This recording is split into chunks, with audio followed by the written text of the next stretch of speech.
Alhamdulillah baik-baik. Saya melaksanakan tugas dengan baik. Saya mengucapkan terima kasih sebelumnya karena Pak Yudi sudi meluangkan waktunya untuk saya wawancarai dalam rangka tugas calon guru penggerak ini. Apakah Pak Yudi bersedia? Insya Allah bersedia, dan saya pesan semoga Pak Arif semangat. Terima kasih Pak. Semangat. Mumpung masih muda, semangat. Terima kasih. Langsung saja kami ini ingin Pak Yudi berbagi pengalaman tentang bagaimana seorang kepala sekolah dalam menyelesaikan sebuah masalah, gitu Pak Yudi. Jadi tujuan kami yang pertama untuk itu tadi, apakah selama ini Pak Yudi mengalami atau menemukan adanya kasus-kasus yang merupakan dilema etika ataupun rujukan moral?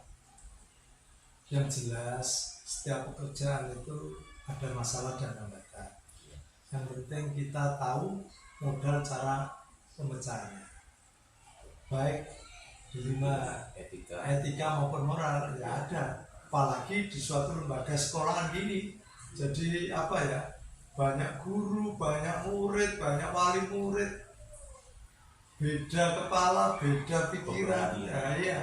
Nah ini harus kita pahami ya, walaupun sama-sama gurunya, tapi ya cara berpikir, set berpikir, latar belakang, karakter, jadi apa ya, berbeda-beda, tapi unik, kita anggap unik aja sehingga tidak terbebani.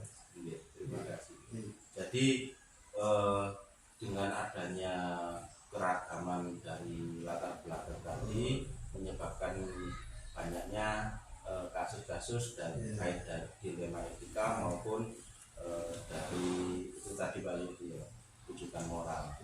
Lantas bagaimana Pak Yudi untuk Pak Yudi menyelesaikan masalah-masalah tersebut, bisa diterangkan kepada kami? Yang pertama, satu, ketenangan dulu, jangan gerusa-gerusu, tenang dilihat, oh ini akhirnya kita bisa mengambil suatu apa ya, kesimpulan titik permasalahannya apa, sumbernya apa, pemecahannya gimana, tahapannya gimana. Ini itu pun bukan langsung selesai, masih perlu sharing, perlu apa, perlu dialog. Nah pengalaman seperti itu saya kira di akademisi susah kalau tidak di lapangan. Nah makanya kalau Pak Arif itu sering membantu permasalahan minimal murid, permasalahan apa ya, jemput bola dengan wali murid dengan apa, insya Allah sudah terbiasa, enak sudah mengalir itu. Jadi begitu ya, jadi harus tenang, tidak boleh emosi, tidak boleh gerusa-gerusu. Kita juga harus sharing. Ya, sharing, dilihat, tahu sumber informasinya, permasalahannya gimana. Itu. Ya, terima kasih Pak Yudi. Kemudian ini Pak Yudi, apakah ada hal-hal apa saja yang selama ini menjadi tantangan bagi Pak Yudi dalam mengambil keputusan terkait kasus dilema etika itu seperti apa Pak Yudi? Yang dilema etika itulah yang sesuai prosedur ya, yang benar, proses benar. Ini paling yang pertama itu berhadapan dengan teman kerja ya, seperti teman guru. Jadi kadang-kadang itu sudah baik, apa ya, ada suatu problem. Nah itu saya harus pendekatan secara manusiawi, pendekatan secara pribadi. Ada apa dalam hatinya itu, apa yang sampai maksud itu apa, dia akan keluar sehingga kita sharing. Nah kita juga harus berdoman dengan apa, aturan, prosedur, karena kita itu dinas. Jadi dinas ya punya aturan, kita tatapkan, kita hadapkan, aturannya gini loh, aturannya gini loh. Iya. Jadi harus sesuai dengan aturan dan mempertimbangkan dari sisi kemanusiaannya. Bisa, iya, bisa. Tapi yang jelas aturan ditata kedinasan, jangan sampai merugikan kedinasan. Tapi kedinasan harus berjalan. Untuk pertanyaan selanjutnya ya Pak Ibu, adakah faktor pendukung atau faktor yang mendukung Bapak dalam mengambil keputusan dalam kasus dilema etika ini? Satu, Ya. pengalaman saya waktu jadi guru. Untungnya waktu itu beliaunya kepala sekolah itu open, dan kita itu berani jemput bola. Cuma ada masalah tidak menghindar. Jadi solusinya apa ya? Yaitu itu kita ambil pengalaman. Oh, ternyata saya praktek menjadi kepala sekolah itu sangat-sangat berguna gitu. Makanya tidak boleh apa ya, egois. Oh, itulah urusannya itu. Jadi istilahnya memberikan apa saran, apalagi saya kira kalau guru itulah banyak nangani masalah murid, minimal murid di dalam kelas. Yang kedua, aturan. Kita sudah punya juklaknya aturan. Ya, aturan dari dinas itu begini, PNS itu begini. Aturan apa itu? Aturannya guru ini begini. Ya, ini nanti kita prioritaskan, yang utama yang mana kita tata. Prioritas yang kita dulukan itu mana. Baik Pak Yudi, demikian wawancara kali ini. Mudah-mudahan data yang atau jawaban yang Pak Yudi berikan bermanfaat bagi kita semua. Dan mudah-mudahan saya minta doanya supaya dilancarkan. Amin. Kayak penting gini, Pak Arif, ini masukan ya. Bagi guru penggerak, contoh lah. Jadi saya mohon sungguh-sungguh, sudahlah, semuanya itu akan bermanfaat. Ya itu aja saya kasih. Terima kasih waktunya. Assalamualaikum. Waalaikumsalam. A few moments later.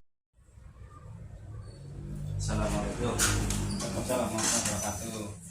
Terima kasih Pak Samsul. Di sini saya sudah diberikan kesempatan untuk wawancara ini Pak Samsul. Bagi pengalaman panjenengan sebagai seorang kepala sekolah dalam menyelesaikan kasus. Langsung saja Pak Samsul, ini bagaimana Pak Samsul bisa mengidentifikasi kasus itu yang merupakan dilema etika atau bujukan moral? Bagaimana cara panjenengan mengidentifikasi itu? Ya, untuk mengidentifikasi dilema etika atau bujukan moral, saya melihat kasus tersebut terlebih dahulu. Jika kasus tersebut ada kaitannya dengan pertentangan dua nilai kebaikan dalam sebuah kasus, berarti kasus tersebut dilema etika. Namun jika dalam kasus tersebut berhubungan dengan pelanggaran peraturan atau kode etik, berarti kasus tersebut termasuk bujukan moral. Terima kasih. Terus ini Pak Samsul, dalam menjalankan pengambilan keputusan, terutama untuk kasus-kasus yang pernah ada gitu ya, misalkan ada dua kepentingan yang sama-sama benar, itu bagaimana cara mengambil keputusan kalau itu keputusannya sama-sama benar? Kalau yang termasuk apa tadi dilema etika, sama-sama kebaikannya, tentu ada yang lebih urgent, lebih utama kita selesaikan. Tapi semuanya karena juga sama-sama baiknya, dari dua masalah tersebut pasti ada yang paling urgent atau didahulukan. Juga mungkin kalau memang hal tersebut terlalu sangat urgent, ya harus kita pertimbangkan masa-masa lain. Jadi begitu ya Pak Samsul. Lebih mengutamakan yang paling utama, yang urgent, yang dirasa paling perlu didahulukan. Terima kasih. Untuk selanjutnya Pak, ini prosedur seperti apa Pak Samsul biasanya dalam melakukan sebuah mengambil keputusan? Prosedur itu memang harus juga kita pelajari dulu. Memang prosedur itu kita identifikasi dulu, sehingga nanti kita tahu permasalahannya. Jadi kalau sudah kita identifikasi, kita telaah, sehingga nanti kita bisa memberikan keputusan yang lebih baik dari Gitu. Terima kasih Pak Samsul. Dalam pengambilan keputusan pasti ada tantangan ya. Dalam pengambilan keputusan itu kan pasti ada tantangan.